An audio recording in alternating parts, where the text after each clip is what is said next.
UI UX Python నేర్చుకోండి, లక్షలు సంపాదించండి. Join Quality thought.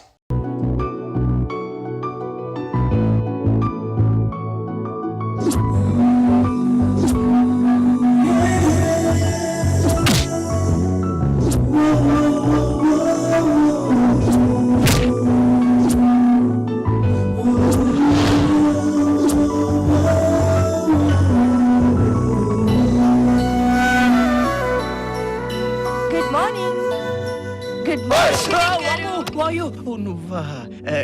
Good morning Gautami garu. బాగా నిద్రపోయినట్టున్నారు. లేదండి, రాత్రంతా అసలు నిద్ర పట్టలేదు, ఎందుకో తెలీదు. మా ఇంట్లో దోమలు కూడా లేవే. What a joke. కానీ నవ్వరాలేదు.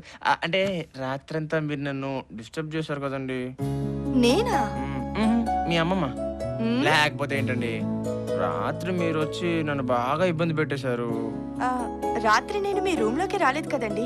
రూమ్ లోకి రాలేదండి, కల్లోకి వచ్చారు. చంపారు పోండి, భయపడి చచ్చాను. ఇంతవరకు వచ్చాక ఇంకా దాయడం దీనికి గానీ మిమ్మల్ని సూటిగా క్వశ్చన్ వేస్తాను, స్వీట్ గా ఆన్సర్ ఇస్తారా? ఏంటది? உங்களுக்கு என்ன பிடிச்சிருக்கா? అదేనండి, తమిళ్లో మీకు నేనంటే ఇష్టమా అని అడుగుతున్నాను. ఇంత సడన్ గా అడిగితే ఎలాగండి? పోనీ బాగుంటాయి అడగమంటారా? ఊరుకోండి, ప్రేమలన్నీ సడన్ గానే పుడతాయి. చెప్పండి. మా డాడీని అడగండి. అంటే నేనంటే మీకు ఇష్టమేగా?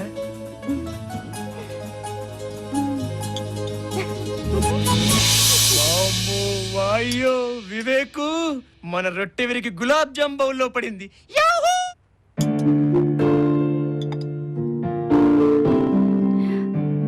ఏమిటి తల్లి అలా సిగ్గుపడుతున్నావు? ఏమిటి విషయం? ఏం లేదు డాడీ, వివేక్. అర్థమైందమ్మా, పెళ్ళే వద్దన్న దానివి సిగ్గుపడుతున్నావంటే వివేక్కి నీకు తప్పకుండా పెళ్లి జరిపిస్తానమ్మా. అయితే వివేక్ మన ఆస్తికి ఆశపడుతున్నాడా లేదా అని చిన్న టెస్ట్ చేసి చూస్తాను, సరేనా? Okay daddy.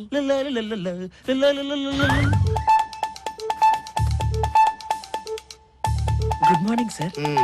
Very good morning. రండి సార్. వివేక్, నీతో కొన్ని విషయాలు మాట్లాడాలని వచ్చాను. గౌతమి గారు మీతో ఏమన్నా చెప్పారా సార్? అంతా చెప్పిందయ్యా, అందుకే నీతో కొన్ని నిజాలు మాట్లాడాలని వచ్చాను. అంటే గౌతమి గారిని నాకిచ్చి పెళ్లి చేద్దామన్న విషయం చెప్పడానికి వచ్చారా సార్? ఒక రకంగా అదే అనుకో. ఇంకా మిగతా రకాలుగా ఆలోచించి టైం వేస్ట్ చేయకండి అంకిల్. ఆలస్యం అమృతం విషయం అన్నారు. సారీ సార్, అంకిల్ అనేసాను. పర్వాలేదయ్యా, పెళ్లి విషయంలో కంగారు పడకు. నాకు పెళ్లి మ్యాటరే కదండి ముఖ్యం, మీరు విషయాన్ని చెప్పి కూడా ఇబ్బంది పెట్టేస్తున్నారు. ఏమి లేదు బాబు, ఈ ఇల్లు నాది కాదు, నా ఫ్రెండ్ది. వాడు అమెరికాలో ఉంటున్నాడు. ఇకపోతే నేను బ్యాంక్ మేనేజర్గా చేసి రిటైర్ అయ్యాను. నెల నెలా పెన్షన్ వస్తుంది, దాంతో మేమిద్దరం గడుపుతున్నాము. గౌతమి పేర చిల్లిగా అవ్వలేదు. ఈ విషయాలన్నీ నీకెందుకు చెప్తున్నానంటే, మీరు ఇంకేం చెప్పక్కర్లేదు అంకిల్. సాక్షాత్తు 56 కేజీల బంగారు బొమ్మ నా చేతిలో పెడుతున్నారు. నాకు ఇంకేం కావాలి? ఎలాగో నేను అనాథనే, నాకు కానీ గౌతమికి కానీ మీరు తప్ప ఇంకెవరున్నారు చెప్పండి. కాబట్టి వెంటనే ముహూర్తాలు పెట్టించేస్తే పెళ్లి చేసుకుంటాం. That's all. తప్పకుండా మీ ఇద్దరి పెళ్లి జరిపిస్తాను బాబు. థ్యాంక్స్ మావయ్య గారు. వస్తాను.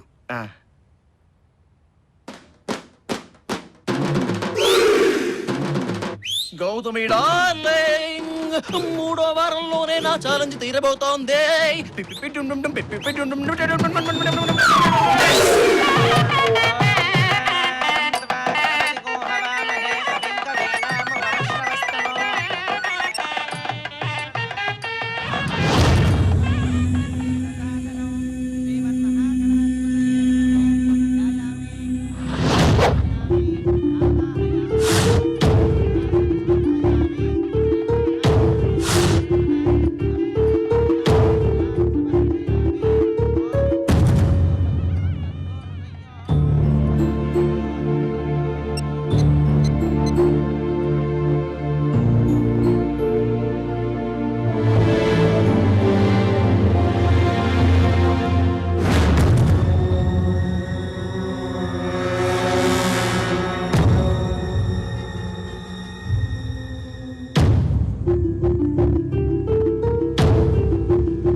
ధ్యానం సమర్పయామి ఆవాహయామి ఆసనం సమర్పయామి నవరత్న ఖచ్చిత హేమ సింహాసనం సమర్పయామి. అమ్మా పెళ్లి కూతుర్ని పిలిపించండి. చంద్రాం హిరణ్మయీం లక్ష్మీం జాతవేదో మమావహ తాం ఆవహ జాతవేదో లక్ష్మీమనపగామినీం యస్యాం హిరణ్యం విందేయం గామశ్వం పురుషానహం సర్వమంగళమాంగళ్యే శివే సర్వార్థసాధకే శరణ్యే త్రయంబకే దేవి నారాయణి నమోస్తుతే. బాబు తాళి కట్టు నాయనా లేచి.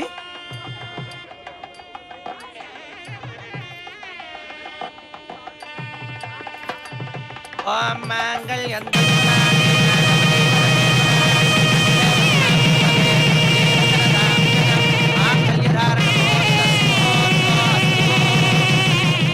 వధూవరులిద్దరూ అరుంధతి నక్షత్రాన్ని చూసి నమస్కారం చేసుకోండి. వివేక్ నువ్వు చూడు. మన పిచ్చి గాని అరుంధతి నక్షత్రం కనిపిస్తుందా గౌతమి? అదేంటి వాయిస్ వేరేలా ఉంది? ఏం లేదు, పూలన్నీ అడ్డంగా ఉన్నాయి కదా అందుకని. అయితే పువ్వులు తీసి చూడొచ్చుగా. ఏయ్, తీయి. please, please, తీ వివేక్.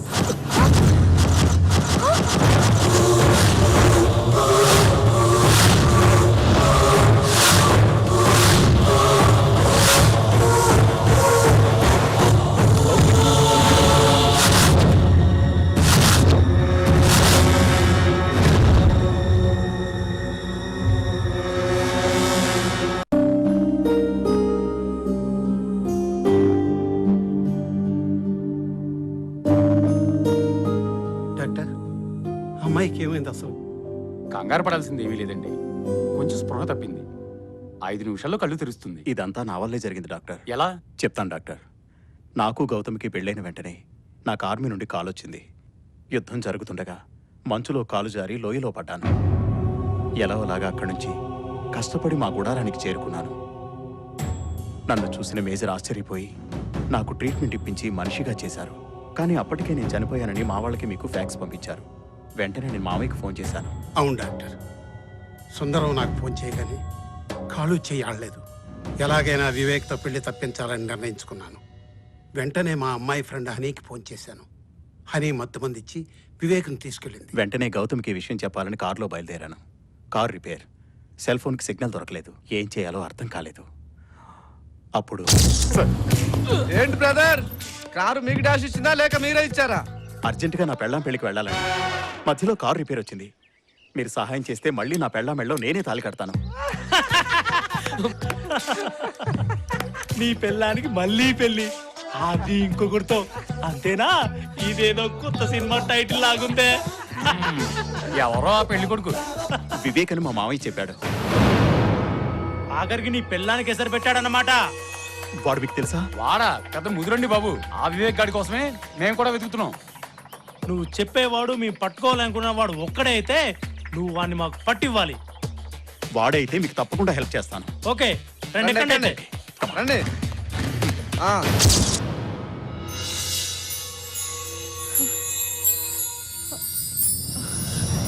ఏమండి, నన్ను క్షమించండి. ఓకే గౌతమి. చనిపోయిన మీరు తిరిగి కనిపించేటప్పటికి నేను షాక్కి గురయ్యాను. మీరు సరైన టైంకి తిరిగి రాబట్టే మనం ఒకటయ్యాం. అంతా భగవంతుడి దయండి. మన ఇద్దరినీ కలిపింది దేవుడు కాదు, బయట ఉన్న మనుషులు. మనం వాళ్ళకి థ్యాంక్స్ చెప్పాలి. మామయ్య రండి, వాళ్ళకి థ్యాంక్స్ అలాగే. చెప్దాం.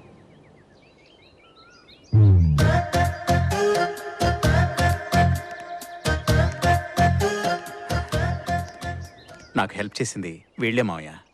నమస్కారం. నమస్కారం అండి. చాలా థ్యాంక్స్ బ్రదర్స్. మీరు సరైన టైంకి తీసుకురాకపోతే నేను నా భార్య కలిసేవాళ్ళమే కాదు. చూడనా, నీ పని పూర్తయింది. మరి మా పను? మాకు వివేక్ గారిని చూపిస్తానన్నావు. వాడిని హనీ అనే అమ్మాయి తీసుకెళ్ళింది. అసలు వాడిని ఎక్కడికి తీసుకెళ్లి ఉంటదంటారు? హనీ ఎప్పుడు బంజారా హోటల్లో డాన్స్ చేస్తుంటా. వాడిని అక్కడికే తీసుకెళ్ళి ఉంటుంది.